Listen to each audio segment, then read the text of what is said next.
Welcome, everybody. It's Monday night, around 10 days away from Passover, 10 days away from Pesach.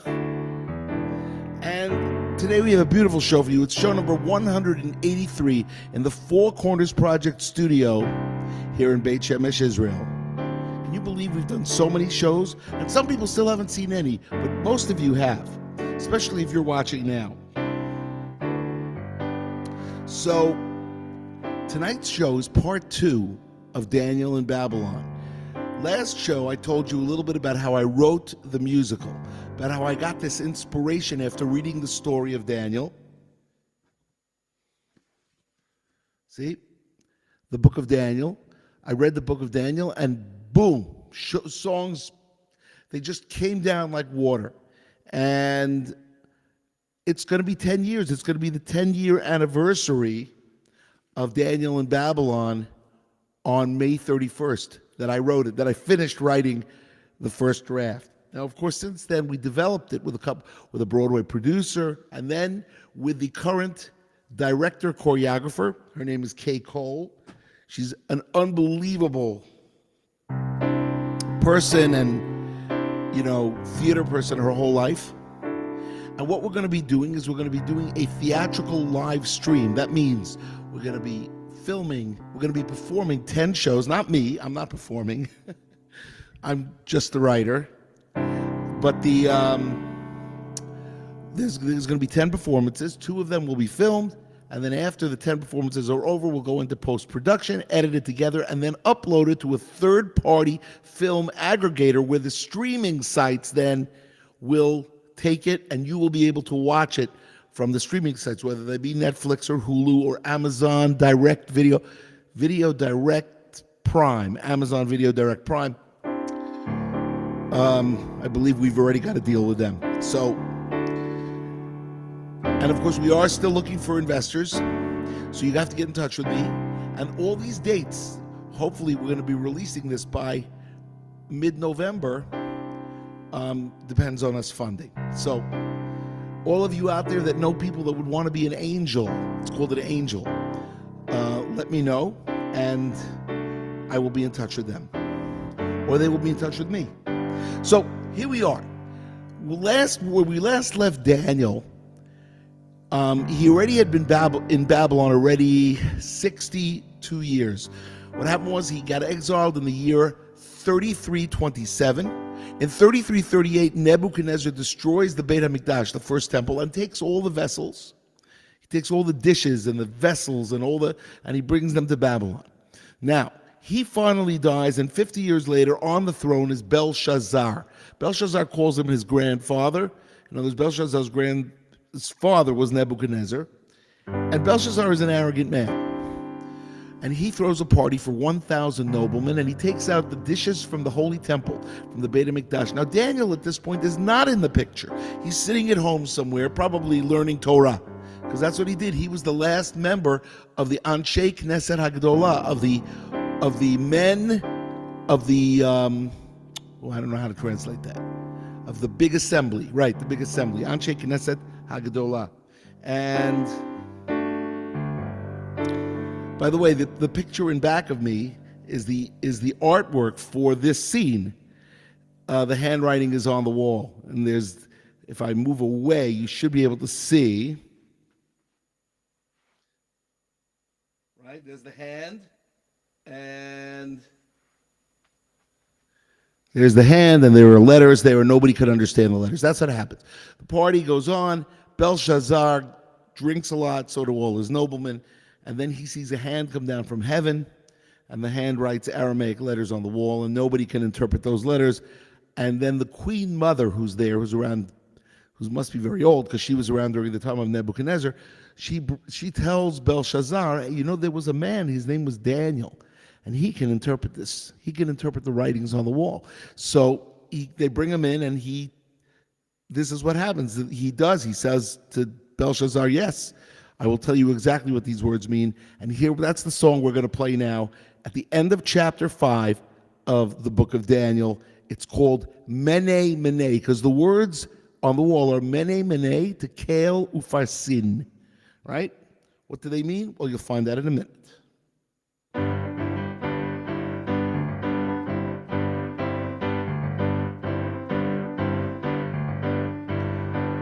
You are Daniel from Judea. My father's father brought you here. You have wisdom and understanding. Dreams and visions you make clear. If you can read the writings on the wall and let us know just what they mean. You'll wear a purple robe and a golden chain. 1/3 of my kingdom shall be yours. Then the chorus pipes in, or the nobleman. If you can read the writings on the wall and let him know just what it means. You'll wear a purple robe and a golden chain. 1/3 of his kingdom shall be yours. Then Daniel responds, give the gifts to someone else. I will tell the writings to the king. I will reveal just what it means.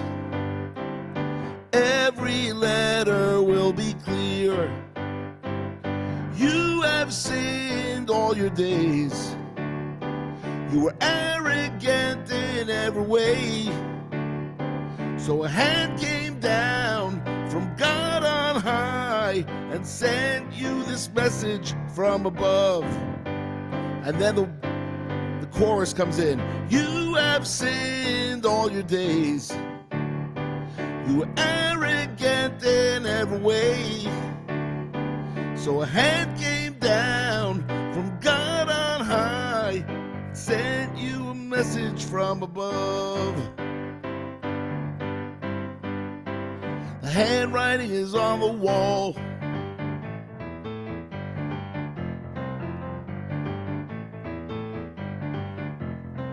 Mene, mene, tekel farsin.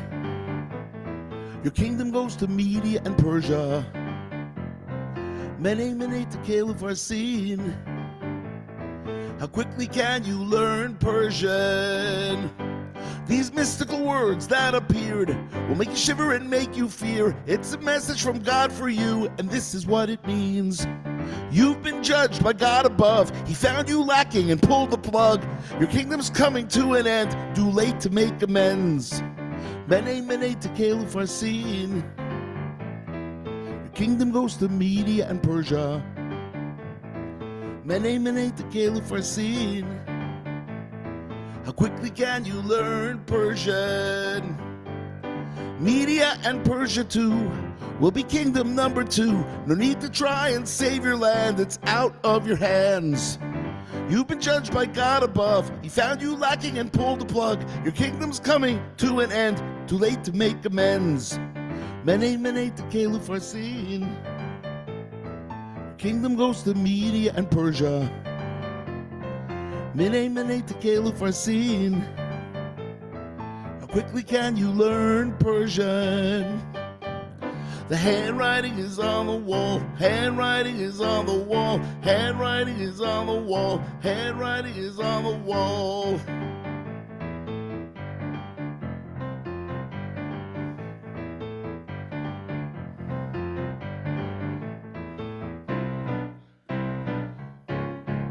Yeah, as the day turns into night, the prophecy was fulfilled, that's right. Belshazzar was killed and then his kingdom ended there. He was judged by God above. He was lacking, God pulled the plug. The kingdom gone and replaced by Darius the Mede. Mene, mene, tekel farsin. Your kingdom goes to Media and Persia. Mene, mene, tekel farsin. How quickly can you learn Persian? Everybody, the handwriting is on the wall. Handwriting is on the wall. Handwriting is on the wall. All right. Mene, mene, tekel farsin, or the handwriting is on the wall. Song, one of 4 songs that I'm going to play for you as we finish the story of Daniel and Babylon, the musical. So, when I wrote that song, it was May May 19th, 2012, and I had one chapter left to write because even though there are 12 chapters in the book of Daniel, you know, chapters 7 through 12 are visions. And what happens is you can't really write about the visions. Number one is they're in Aramaic. Number two, you don't know what they mean because they're basically to be left for the end of days. And so we had one chapter to go, and it's the most exciting chapter out of those first 6, if I may say so. And of course, what is it? It's the story of Daniel in the lion's den, of course. Now, most people are under the impression that Daniel was 15 years old in the lion's den. That's what they think. No. Daniel was 15 when he gets exiled from Jerusalem to Babylon. It's 63 years later. He's anywhere from 78 to 80 years old. He could have been 15 to 18 when he's exiled. He's 78 to 81 in the lion's den. How does he get thrown in the lion's den? Well, it's a story in itself. Darius becomes the king, and Darius loves Daniel. Daniel is his right-hand man. He's the guy. As a matter of fact, Darius says, "You're in charge, Daniel," and the other 2 grand viziers hate it. There are 3 grand viziers. Daniel is the first, and then there are 2 other grand viziers. And they plot, and they're going to get Daniel ousted from his position. They want to take over. They want to be the ones in charge. They want to be the ones that Darius turns to. So they're jealous. And they hatch a plot. They go over to the king and they say, "King, you're the greatest." Now, of course, I do this all in song, but I'm not going to play the songs for you. They say, "King, you're so great. Why don't we make a law that nobody can pray for 30 days, except if they go through you?" And the King Darius is a little confused, and he says, "What do I need to do that for?" And they say, "Well, it shows your greatness. You're the greatest." And anyway, he finally agrees, and they pass a law. No praying to anybody except through the king. Now, Daniel, of course, hears this, and that's not going to fly. Daniel prays 3 times a day, and he prays where? Towards Jerusalem. We actually learn a lot of things in this musical. Number one, the saying, "the handwriting is on the wall," that comes from this musical. So whenever you hear anybody says, "Well, the handwriting was on the wall," that's from Daniel. Second thing is, we learn to pray towards Jerusalem, because remember, Daniel is the prototype of the person in exile. He's the man in exile. Anyway, so he's got to pray, and this is what he does.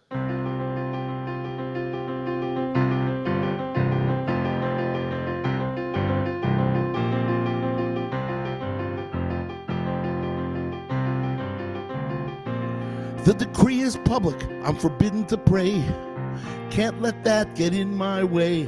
I'll just make sure that I face towards Jerusalem. To ignore the edict might seem insane, but this law goes against my grain. I always pray 3 times a day towards Jerusalem. Towards Jerusalem, the city of my dreams. Towards Jerusalem, this exile, I say, how much longer?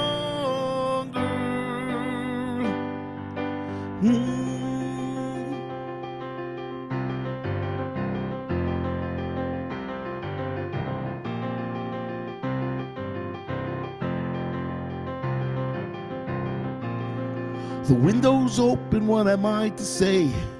Just another Babylon day. My job is here and I must thank God for everything.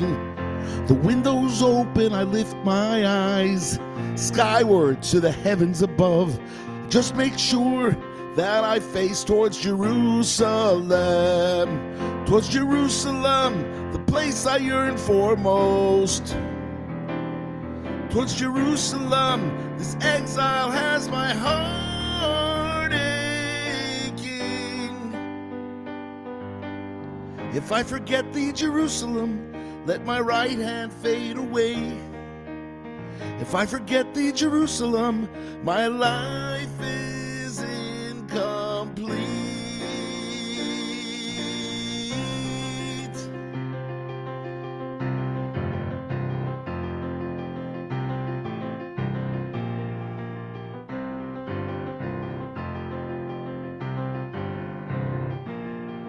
Swing the windows open wide. My soul pours out from inside. The center of the world is known as Jerusalem. From praying, I cannot refrain. Relieves the stress, keeps me sane. Get the compass and point me towards Jerusalem. Okay, towards Jerusalem.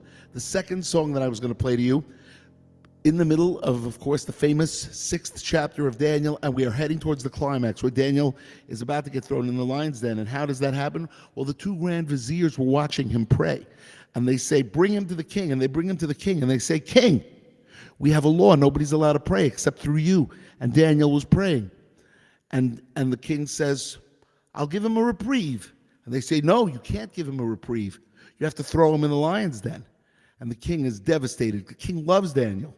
King Darius the Mede, as we call him, or from Media, loves Daniel. And so,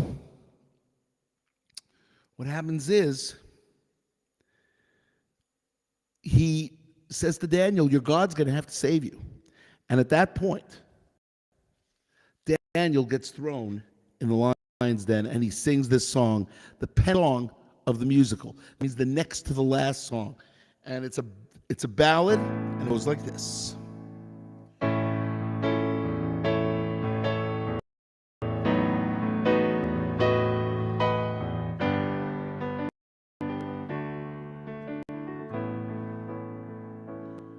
In the lion's den, I am filled with peace.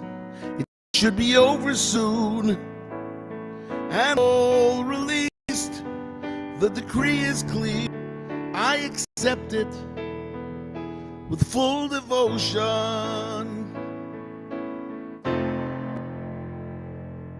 In the lion's den, all is quiet still, and with firm resolve, I know my fate is sealed. There's no anger here. On you I'll rely with full devotion. I feel your presence in the lion's den. I know you are with me until the very end. All that happens now must be for the good. And then Daniel sings Shema like this. Shema Yisrael, Hear, O Israel, Hashem Elokeinu, the Lord our God, Hashem Echad. The Lord is one, the Lord is one. But wait, God sent me an angel. The lions are not moving tonight. But wait, God found in me merit. I can see the light, see the light. And Darius comes in. Daniel, couldn't sleep at all. What have I done to my dear friend? Did you make it through? Yes, I made it through. Did your God save you? Yes, he did. Did you make it through the lion's den? In the lion's den, in the lion's den, there is always hope, there is always hope. If you turn to God, if you turn to God, if you try to cope, if you try to cope in the lion's den, God did save me, God did save me.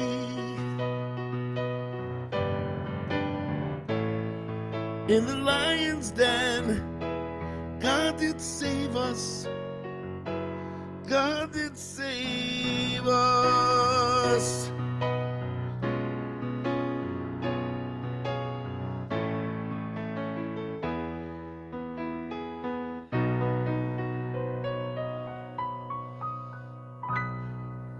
in the lion's den. Yes, a beautiful ballad, duet sung between King Darius the Mede and Daniel. And Daniel gets pulled out of the lion's den and he's saved. And King Darius realizes that there is only one God and he runs the show.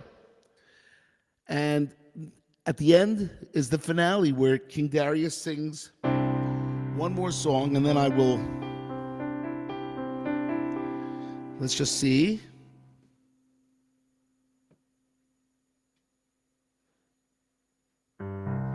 Thank you, Bruce.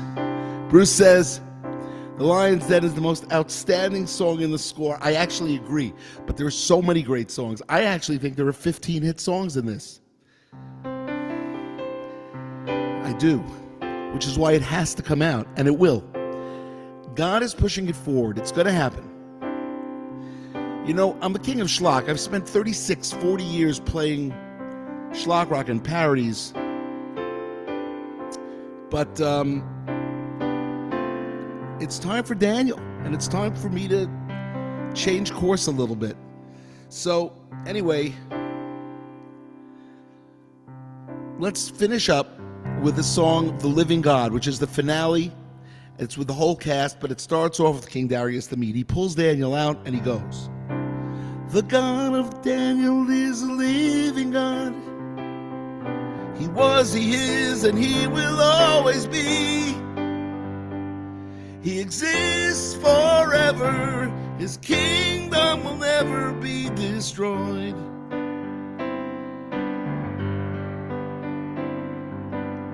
Miracles and wonders surround us daily. The sun, the moon, the stars, the sky, the sea.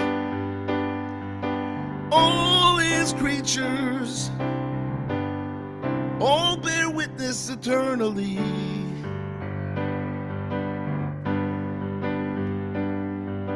Daniel, go home to your people. Rebuild a temple as well. It's time for you to head home to Jerusalem. Jerusalem, here we go. The God of Daniel is a living God. He was, he is, and he will always be. He exists forever. His kingdom will never be destroyed. Miracles and wonders surround us daily. By God in heavens and his earth, he sent an angel saving Daniel from the lion's den. Yes, Daniel did prosper in his kingdom, and the kingdom of Cyrus as well, until that time when he headed home to Jerusalem, Jerusalem.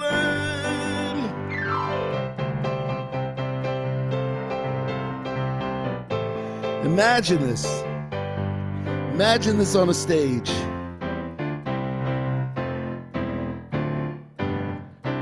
Well, Bezrat Hashem, with God's help, it will be coming to a stage, and it's for the entire world. I received it. I always talk about writing it. I actually received it. It came so quickly. It was the craziest experience. I just kept getting song after song after song coming down from heaven, and I kept writing them down, recording, writing, making some changes. It was the greatest experience ever. I haven't had a writing experience like that. I mean, I've had a bunch, actually. This is my third musical, but this was special. This was unbelievable. What happened to the other two musicals? The same thing that's happened with this so far, which is they have never been actually seen. Hopefully, maybe they will be at some point, but right now, we got Daniel and Babylon. Ladies and gentlemen, I hope you've enjoyed the show. Tomorrow night is Kumsitz Wednesday. We'll be doing a Kumsitz for you guys, slow Hebrew songs.